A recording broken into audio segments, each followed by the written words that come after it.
He mocked the janitor in front of everyone, not knowing that one moment would cost him his job, his power, and everything he thought he was.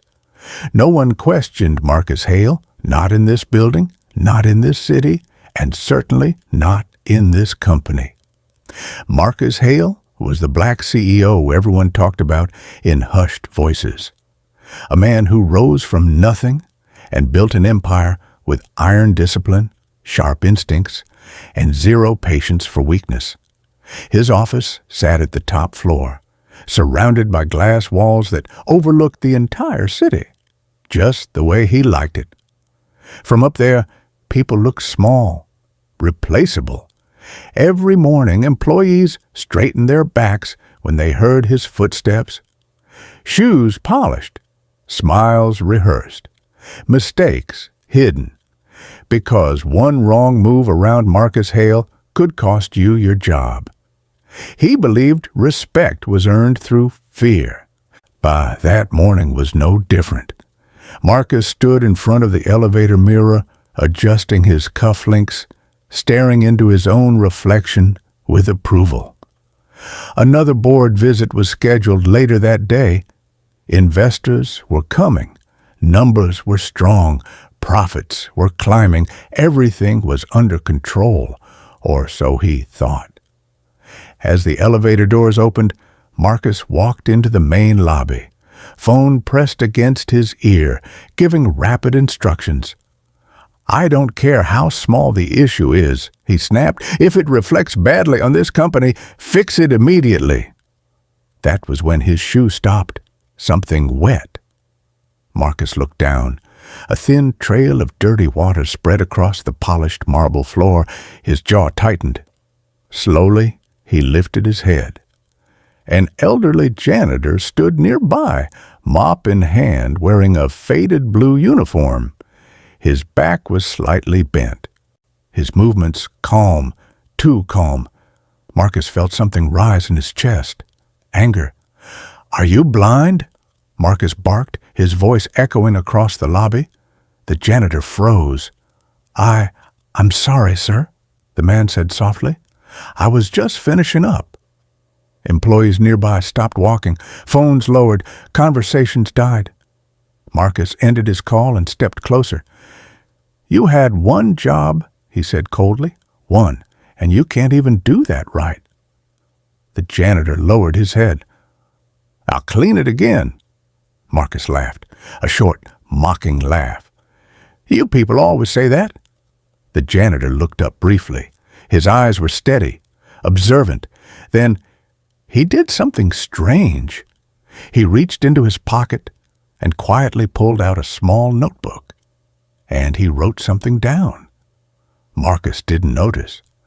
But the story had already begun, and nothing in this building would ever be the same again. The lobby stayed frozen long after Marcus Hale walked away. No one laughed. No one spoke. They just watched the janitor. The old man slowly dipped his mop back into the bucket, wrung it out with steady hands, and continued cleaning the floor. Carefully this time. His movements were precise, almost deliberate, as if the humiliation had never happened, but everyone had seen it. Some employees avoided looking at him, embarrassed by their own silence. Others glanced nervously toward the elevators, afraid Marcus might come back. A few whispered under their breath. That was harsh. He didn't have to do that. Poor guy.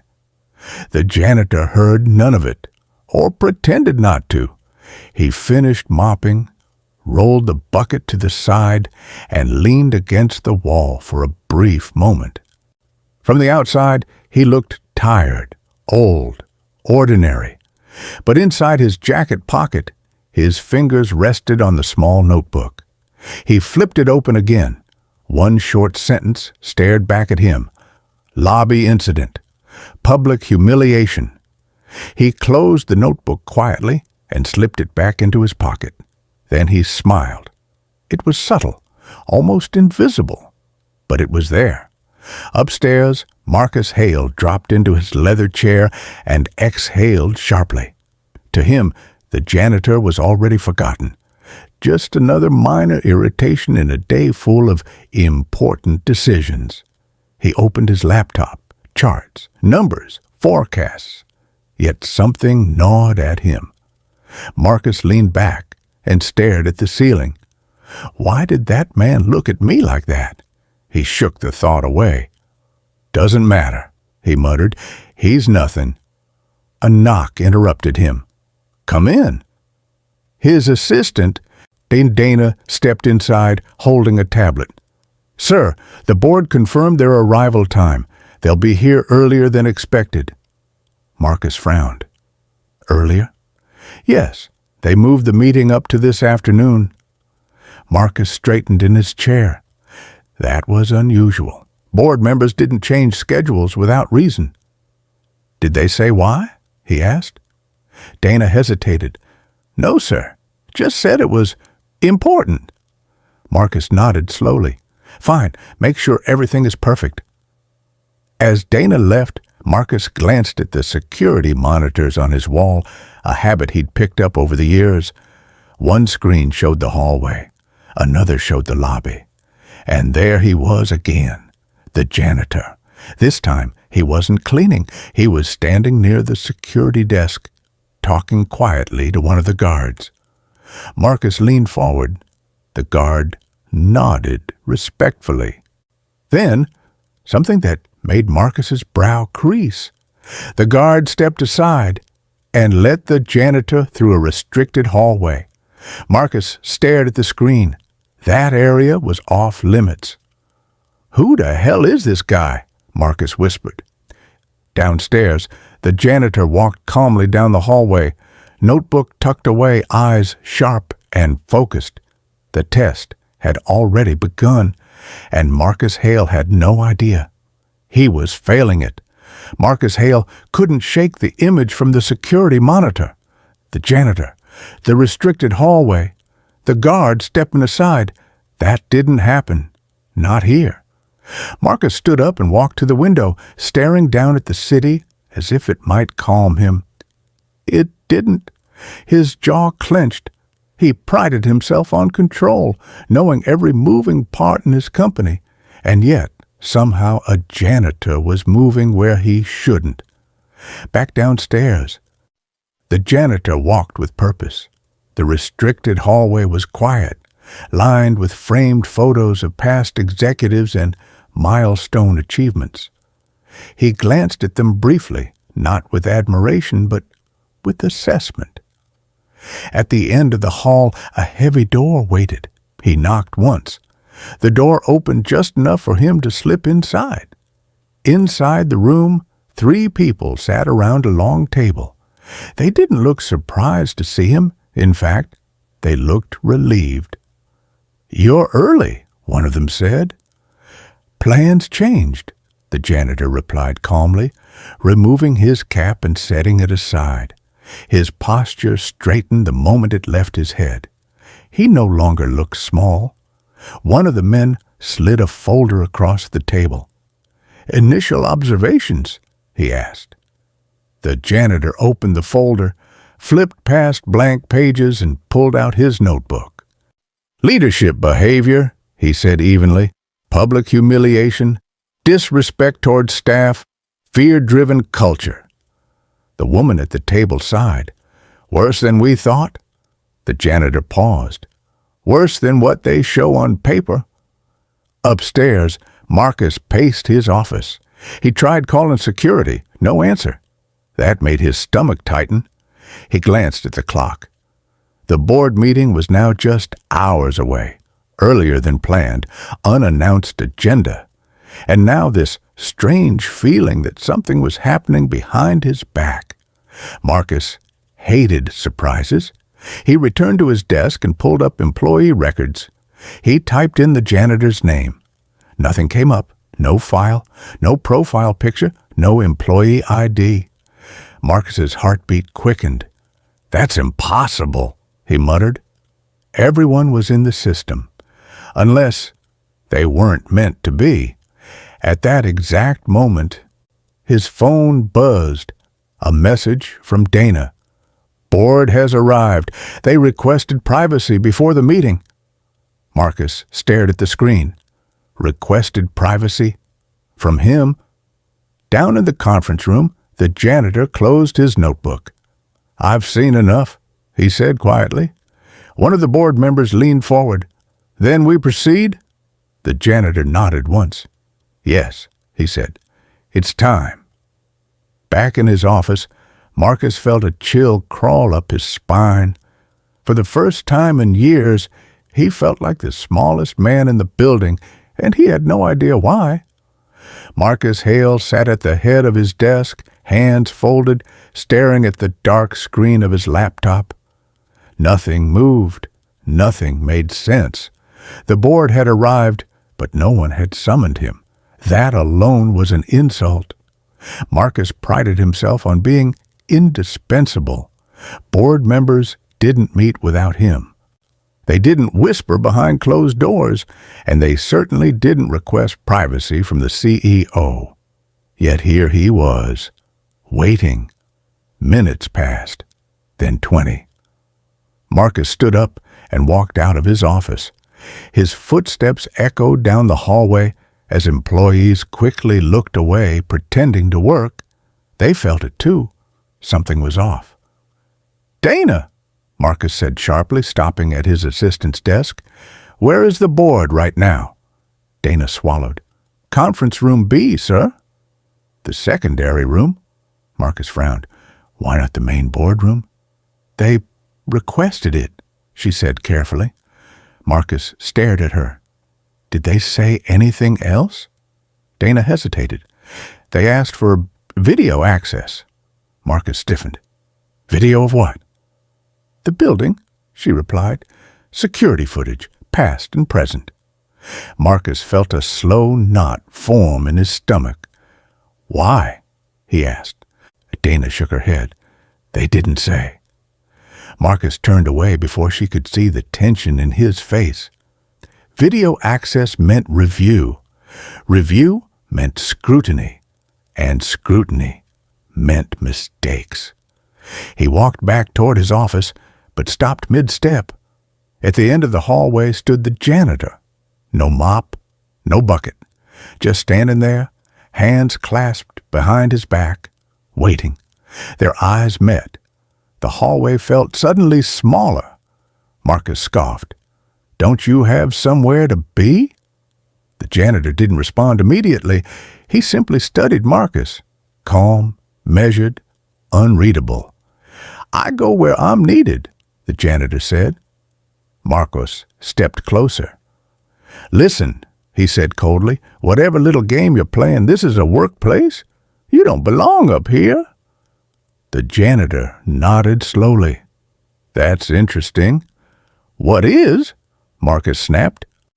"What people think belongs to them," the janitor replied. Marcus laughed. "You're a cleaner. Remember your place?" The janitor tilted his head slightly. "I always do." Then he did something unexpected. He reached into his pocket. Marcus's eyes narrowed, but instead of the notebook, the janitor pulled out an access card, a black one, executive level. Marcus's breath caught just for a second. "That's not yours," Marcus said. The janitor slipped the card back into his pocket.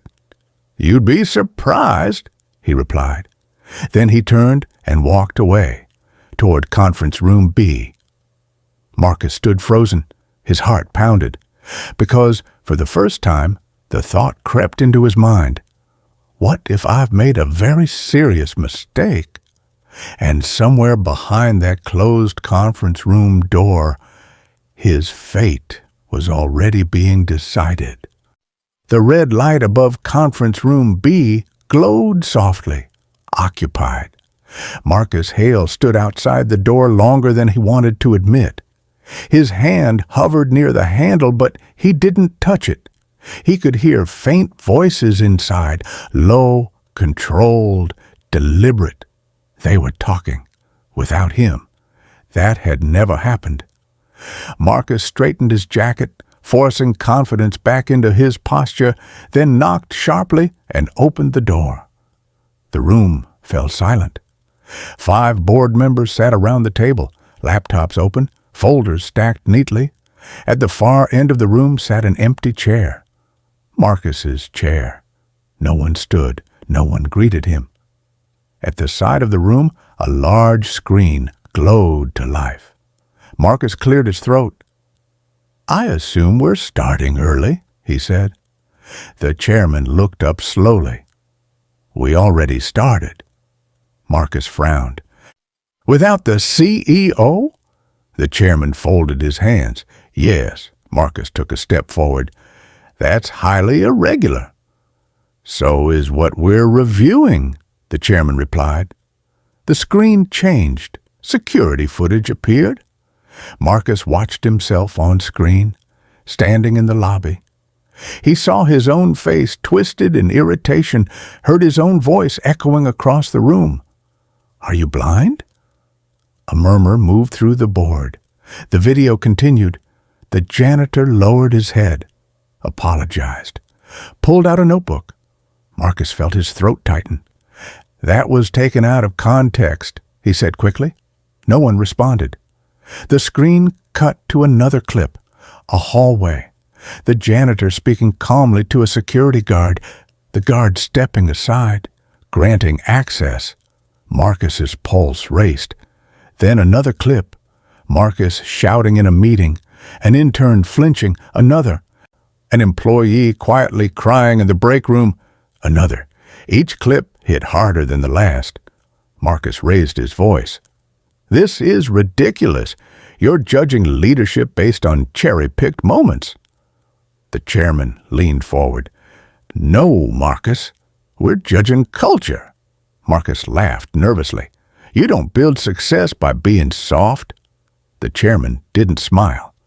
"Success without character is failure," he said. The door opened. The janitor walked in. But this time, he wasn't wearing a uniform. He wore a tailored dark suit. The room went completely still. Marcus's mouth opened, but no words came out. The janitor met his eyes calmly. "Good afternoon, Marcus," he said. And in that moment, Marcus knew. Whatever this was, he was no longer in control. Marcus Hale felt the blood drain from his face. The man standing in front of him looked nothing like the janitor from the lobby. The tired posture was gone. The bent shoulders were gone. In their place stood a calm, confident figure, straight-backed, sharp-eyed, completely unbothered. The suit fit him perfectly. Marcus glanced around the room, searching for someone, anyone to laugh, to explain, to say this was some kind of joke. No one did. The chairman stood up. "Marcus Hale," he said, "allow me to formally introduce Mr. Samuel Carter." The name hit Marcus like a cold wave. Samuel Carter. The chairman continued, "Lead investor, majority shareholder, and head of our independent leadership culture audit." Marcus's ears rang. "That's not possible," he said, his voice cracking. He was the janitor?" Samuel finished calmly. A few board members nodded. "Yes," Samuel said, "that was the role I chose." Marcus swallowed hard. "Why?" Samuel stepped forward slowly. Every step echoed. "To see the truth," he replied. "Not reports, not surveys, behavior." Marcus tried to regain his composure. "You could have asked me directly." Samuel stopped in front of him. "And you would have shown me your best self," he said, "not your real one." Silence filled the room. Samuel turned toward the board. "I requested anonymity, access, and time." The chairman nodded. "And what you observed?" Samuel opened his notebook, the same small notebook Marcus had mocked. "Fear," Samuel said. "Humiliation, power used to shrink others." He looked back at Marcus. "Especially those you believed were beneath you." Marcus felt his chest tighten. I built this company, Marcus said defensively. From nothing. Samuel nodded. So did I. That stopped him. Samuel continued, but somewhere along the way you forgot why. Marcus shook his head. You don't understand the pressure. Samuel's voice stayed calm. Pressure doesn't reveal character. It exposes it. The board members exchanged glances. Marcus felt the weight of every eye in the room. Samuel closed his notebook. We're not here to punish, he said. We're here to decide. Marcus whispered, Decide what? Samuel looked him dead in the eye. Whether you deserve to lead. Marcus's knees weakened. For the first time in his life, he felt truly powerless. The room felt heavier than before. Marcus Hale stood frozen, hands clenched at his sides, trying to steady his breathing. He had faced hostile takeovers, courtroom battles, and public scandals, but nothing like this. Those battles were fought with strategy. This one was being fought with truth, and truth offered no cover. Samuel Carter returned to his seat, folding his hands calmly as if this were just another routine meeting. To Marcus, it felt like an execution delayed by minutes. The chairman cleared his throat. Marcus, this audit was initiated because of growing concerns. Concerns? Marcus scoffed weakly. Our profits are at record highs. Samuel looked up. At what cost? Marcus snapped. This is a business, not a therapy session. Samuel nodded slowly. That's exactly the problem. A board member spoke up. We've lost talent, high turnover, quiet complaints, exit interviews you never read. Marcus turned toward them. People are soft now. They can't handle pressure. Samuel leaned forward slightly. Pressure builds diamonds. Fear shatters people. Marcus's lips trembled. He hated that the words landed so deeply. You humiliated an intern last month, another board member said. She quit 2 days later. Marcus's voice rose. She made a mistake. So did you, Samuel replied. Repeatedly. Marcus laughed, sharp, hollow. So what is this, a character trial? Samuel met his eyes. Leadership is character. Marcus's hands began to shake. He tried to hide them behind his back. I worked too hard for this, he said quietly. I didn't crawl my way up just to be judged by a mop. The words hung in the air. Samuel's face didn't change, but the room did. Say that again, Samuel said softly. Marcus realized what he'd said, too late. Samuel stood. When you said that, he continued, you showed me everything I needed to know. Marcus felt a sudden burn behind his eyes. I wasn't always rich, Samuel said. I wasn't always powerful. I cleaned floors once, too. Marcus looked up, stunned. And the people who treated me worst, Samuel added, were always the ones most afraid of losing control. The chairman folded his hands. Marcus, we need to talk about consequences. Marcus's breath grew shallow. Consequences? He whispered. Samuel nodded. Every test ends with a result. And Marcus Hale was no longer sure he could survive the outcome. The word consequences echoed in Marcus Hale's head long after Samuel Carter sat back down. Consequences were for mistakes. Marcus didn't make mistakes. He made decisions. At least, that's what he'd always told himself. The chairman slid a folder across the table toward Marcus. It stopped inches from his hand. Inside were documents, printed emails, exit interviews, complaints marked confidential and ignored. Marcus flipped through them slowly. Each page felt heavier than the last. You never brought these to me, Marcus said, his voice strained. We did, a board member replied. You dismissed them. Marcus's throat tightened. He remembered. The emails he never opened, the meetings he postponed, the problems he labeled distractions. Samuel watched quietly. "Leadership isn't about being feared," Samuel said. "It's about being trusted." Marcus snapped the folder shut. "You think replacing me will fix everything?" Samuel didn't answer right away. Instead, he stood and walked toward the window. The city stretched below, bright, busy, indifferent. "I didn't come here to replace you," Samuel said. "I came to understand you." He turned back. "And now I do." Marcus's chest felt tight, like the walls were slowly closing in. "So what happens now?" Marcus asked. The chairman exchanged a glance with the others. "We vote?" Marcus froze. "Now?" "Yes," the chairman said. "Effective immediately." A wave of panic washed over him. "You can't vote without—" "We can," Samuel interrupted. "And we will." Marcus looked around the room. These people had once applauded him, praised him, backed every decision he made. Now their faces were cold, calculated. One by one, hands began to raise. Marcus counted them without meaning to. 1, 2, 3. His vision blurred. Before the final vote could be cast, Marcus spoke, his voice raw. "Wait." The room paused. Marcus looked at Samuel. "If I failed, tell me why it hurts this much." Samuel held his gaze. "Because power protected you from consequences," he said, "until now." The final hand lifted.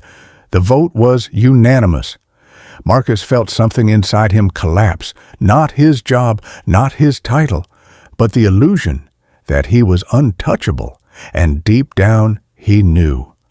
This was only the beginning of his fall. The chairman folded his hands and spoke with finality. "Marcus Hale, effective immediately, you are relieved of your duties as CEO."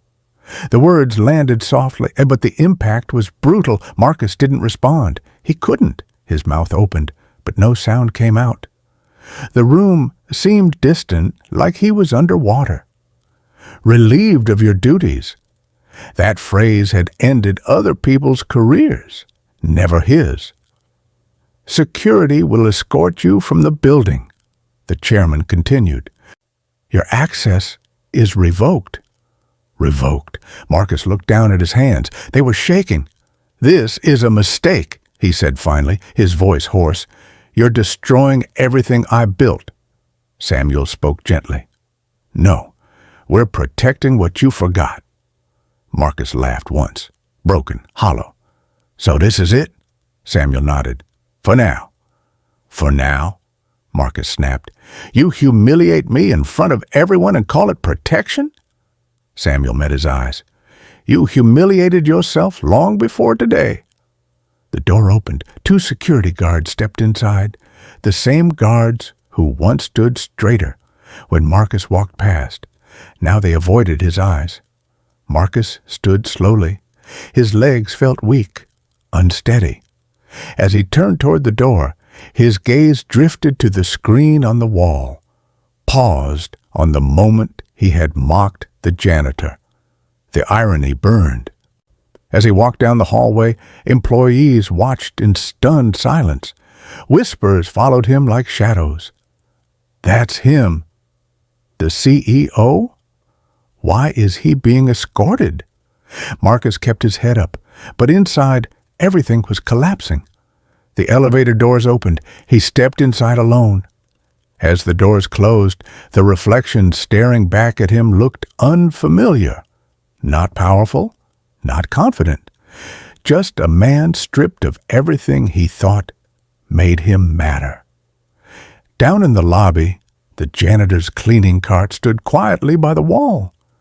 Marcus glanced at it as he passed. His eyes filled with tears. For the first time, he understood what it felt like to be invisible, and that understanding shattered him. Marcus arrived early. Too early. The lobby cafe sat in the corner of the same building he once ruled from the top floor. The smell of coffee filled the air, mixed with soft background music. Employees passed by without recognizing him. To them, he was just another man in a wrinkled suit, sitting alone, and that hurt more than he expected.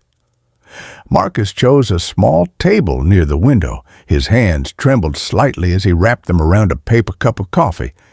It tasted bitter, or maybe that was just how everything tasted now. At exactly 9 a.m., Samuel Carter walked in. No suit this time, just a simple jacket. Casual, human. Samuel spotted Marcus immediately and walked over. "Morning," he said calmly. Marcus stood halfway, then sat back down awkwardly. "You came." Samuel nodded. "I said I would." They sat in silence for a moment. Cups steamed between them. Marcus finally spoke. "Why meet me?" Samuel stirred his coffee slowly. "Yeah, because yesterday ended your role, not your life." Marcus laughed bitterly. "Feels like both." Samuel looked up. "Good." That stung. "You needed to feel that," Samuel continued, "the same way others felt when you spoke to them." Marcus swallowed hard. "I didn't know I was that bad." Samuel met his eyes. "You didn't want to know." The words hit harder than any insult. Marcus looked down at his hands. "I keep seeing their faces," he admitted. "People I broke and didn't even remember." Samuel leaned back. "That's what power does when it goes unchecked." Marcus's voice cracked. "So what now? Am I just done?" Samuel shook his head. "That depends." "On what?" Marcus asked. "On whether you're willing to rebuild from the bottom." Marcus looked up sharply. "Bottom?" Samuel nodded. "The same place you treated as invisible." Marcus felt his chest tighten. "You're not offering me redemption," Marcus said slowly. Samuel shook his head again. "No, I'm offering you reality." Samuel stood up and placed a small card on the table, an address, a time, no explanation. "If you show up," Samuel said, "you'll learn more about yourself than you ever did as CEO." He turned to leave. Marcus stared at the card. "For what it's worth," Samuel added without turning around, "this is the part most people run from." Samuel walked away. Marcus sat there long after the coffee went cold, staring at the card, knowing that whatever waited for him next would decide the man he would become. The address on the card led Marcus to the edge of the city. Not the side with glass towers and valet parking, but the side he'd driven past without looking.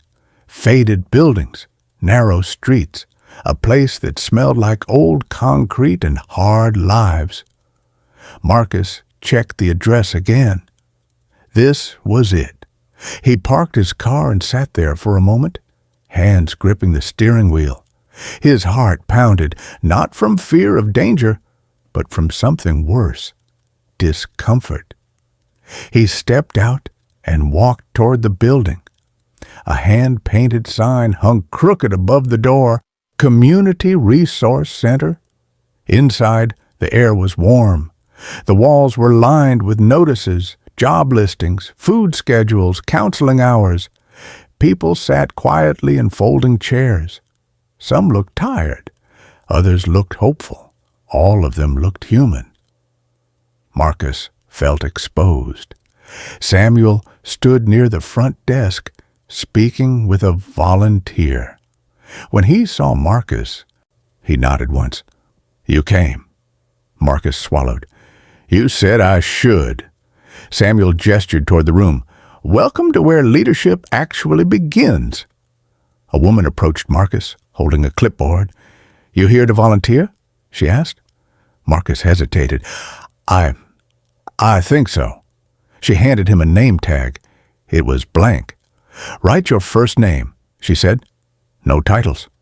Marcus stared at the marker. "Just Marcus." He wrote it slowly and stuck the tag on his chest. Samuel pointed toward the back room. "Kitchen needs help." Marcus rolled up his sleeves and stepped inside. He froze. Standing near the sink was the same janitor's cart he had mocked. Buckets, mops, worn gloves. His stomach turned. A volunteer handed him a pair of gloves. "We're short today. You good with floors?" Marcus nodded, unable to speak. As he dipped the mop into the water, memories rushed back, his voice echoing in the lobby, the laughter, the humiliation. This time, there was no audience, just him. The mop hit the floor, and for the first time in years, Marcus worked without being watched, without being feared, without being important, and somehow that hurt more than anything else. Marcus moved the mop slowly across the floor. The rhythm was unfamiliar, awkward. His hands ached, his back tightened. Sweat formed at his temples. No one praised him. No one watched. He was just another volunteer. A man in his late 20s approached, carrying a box of supplies. "Careful near the corner," the man said kindly. "That tile's loose." Marcus nodded. "Thanks." The man smiled. "Name's Eli." "Marcus." Eli glanced at his name tag and then away. No recognition. No curiosity. They worked in silence for a while. Then Eli spoke again. "You new here?" "Yes," Marcus replied. Eli nodded. "Most people don't come back after the first day." Marcus paused. "Why?" "Because it's humbling," Eli said simply. The word landed hard. A woman walked past with a small child holding her hand. The child stared at Marcus, then waved. Marcus hesitated, then waved back. Something tightened in his chest. Later, during a short break, Marcus sat at a small table, wiping his hands with a towel. Across from him sat an older man with tired eyes and a gentle smile. "Rough day?" the man asked. Marcus exhaled. "You could say that." The man chuckled. "I used to run a business once." Marcus looked up sharply. "Lost it all." The man continued calmly. "Thought I was nothing without it. Turns out, I was wrong." Marcus swallowed. "How did you figure that out?" The man shrugged. "By being treated like I didn't matter and deciding to matter anyway." Those words stayed with him. As the day wore on, Marcus noticed something he'd never noticed before. People here listened. They made eye contact. They thanked each other. They apologized when they made mistakes. No fear, no humiliation, just dignity. At the end of the shift, Samuel approached Marcus. "You did well," he said. Marcus shook his head. "I don't deserve praise." Samuel nodded. "Good." Marcus looked around the room one last time. For the first time, he saw people, not positions, and he realized something that made his chest ache. He had never truly led anyone. He had only commanded them, and now he wasn't sure which was harder. That night, Marcus couldn't sleep. The apartment felt too quiet. No buzzing phone, no emergency emails, no assistants waiting for instructions. Just silence and his thoughts. He stood in the bathroom staring at his reflection. For the first time in years, he really looked. The sharp confidence was gone. The posture he'd perfected, shoulders back, chin high, had softened. His eyes looked tired, older, human. He turned on the sink and let the water run, gripping the counter as memories rushed in. The intern he'd humiliated, the janitor he'd mocked, the countless faces he'd dismissed. "I didn't mean to become this," he whispered. But intention didn't erase impact. He remembered his younger self, the man who once promised he'd lead differently if he ever reached the top. The man who hated being ignored, hated being belittled. That somewhere along the way, he'd become the very thing he despised. Marcus sank onto the edge of the bathtub, elbows on his knees. Tears came again, not for his lost job, but for the years he could never get back, the lives he'd bruised, the trust he'd crushed. His phone buzzed softly, a message from Samuel. Same place, tomorrow, 7 a.m. Marcus stared at it. Part of him wanted rest, another part wanted to run. But a quieter voice, one he hadn't listened to in years, said, "Stay." He wiped his face, stood up, and looked at himself one last time. "This time," he said quietly, "I won't look away." And for the first time since losing everything, Marcus Hale chose to face himself. Marcus arrived at the center before sunrise. The building was quiet, the halls dimly lit. He rolled up his sleeves automatically now. It was like someone who belonged there. That realization alone startled him. Samuel was already inside, speaking softly with someone near the far wall. Marcus slowed. It was her, the intern. She sat at a small table, hands folded, eyes lowered, older than he remembered, but the same nervous posture, the same careful stillness. Marcus's chest tightened. Samuel turned and noticed him. He gave Marcus a single nod. "This is intentional," Samuel said quietly. "If you're not ready, you can leave." Marcus shook his head. "I need to stay." Samuel stepped aside. Marcus walked forward slowly, each step heavier than the last. She looked up. Recognition flashed across her face. Her body stiffened. Marcus stopped a few feet away. His voice felt trapped in his throat. "I'm sorry," he said finally. The words sounded small, inadequate. She didn't respond. "I humiliated you," Marcus continued. "I made you feel worthless, and I never looked back." Her jaw tightened. "You didn't just humiliate me," she said quietly. "You made me doubt myself." The sentence broke something in him. "I know," Marcus whispered, "and I can't undo that." Silence filled the room. "I'm not asking for forgiveness," Marcus added. "I just needed you to know I see it now." She studied his face for a long moment. Then she spoke. "I quit because I believed you," she said.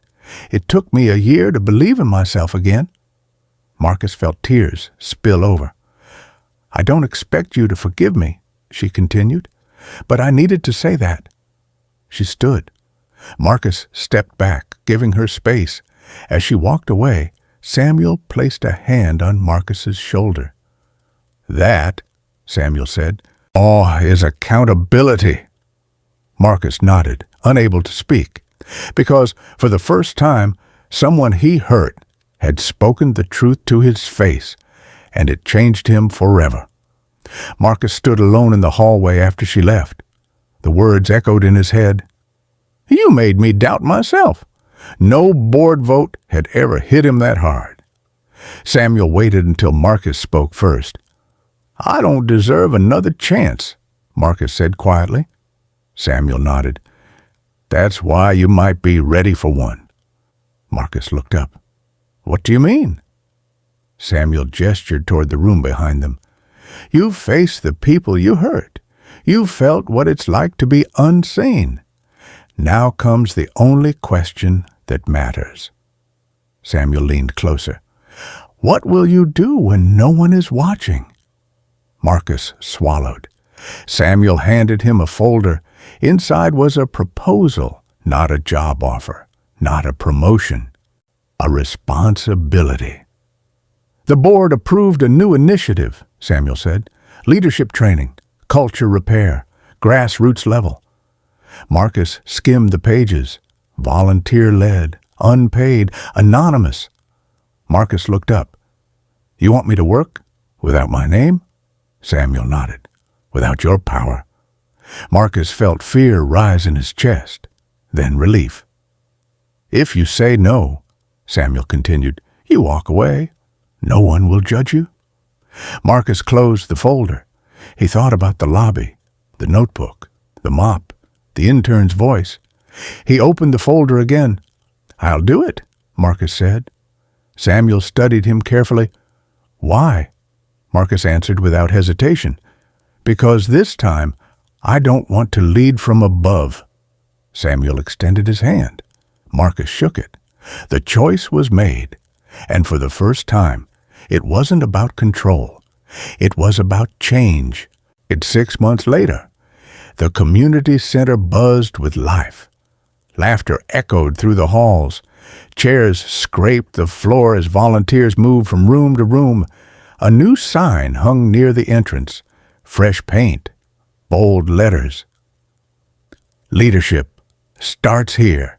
Marcus adjusted the sleeves of his plain shirt and stepped into the main room carrying a box of supplies. No suit, no title, no corner office, just work. Most people there knew him as Marcus. That was it. No one knew he'd once commanded hundreds of employees. No one cared. And strangely, he liked it that way. He stopped to help a young man struggling with a resume. Listened instead of talking, asked questions instead of giving orders. Across the room, Samuel watched quietly. "You've changed," Samuel said later as they stood near the doorway. Marcus shook his head. "I'm changing," Samuel smiled. "That's the difference." Marcus glanced around the room. People were growing, healing, trusting. "This is harder than being CEO," Marcus admitted, "but it feels right." Samuel nodded. "That's because leadership costs something." Marcus thought about the man he used to be, the fear he spread, the silence he mistook for respect. He didn't miss it. Later that evening, as Marcus locked up the center, his phone buzzed. An unfamiliar number. "Board chair. We need to talk." Marcus stared at the message. The past was calling. He exhaled slowly. For the first time, he wasn't sure he wanted to answer. The conference room felt familiar. Too familiar. Marcus sat at the same long table he once ruled from. Same chairs, same walls. But this time, he sat at the side, not the head. The board chair cleared his throat. "We've been watching you," he said. Marcus nodded. "I know." "You've done meaningful work," another board member added. "Culture improvements, retention recovery, public sentiment is shifting." Marcus listened without interrupting. "We want you back," the chair said. "Not as CEO." Marcus looked up. "As head of cultural strategy," the chair continued, "a public role, thought leadership, speaking engagements." The words sounded impressive. The old Marcus would have accepted before they finished the sentence. Marcus glanced at Samuel, who sat quietly at the far end of the room. "What's the catch?" Marcus asked. "No catch," the chair replied. "You've proven growth." Marcus leaned back, considering. Title, influence, applause. Then he remembered the intern's voice, the mop, the name tag with only Marcus written on it. "I'd have conditions," Marcus said. The board exchanged glances. "No executive perks," Marcus continued. "No immunity, no silence clauses." Samuel raised an eyebrow slightly. "And," Marcus added, "I want authority to shut down leaders who humiliate their people, immediately." The room went quiet. The chair smiled slowly. "You've changed," Marcus nodded. "That's why I'm dangerous to the old system." The chair laughed softly. "We accept."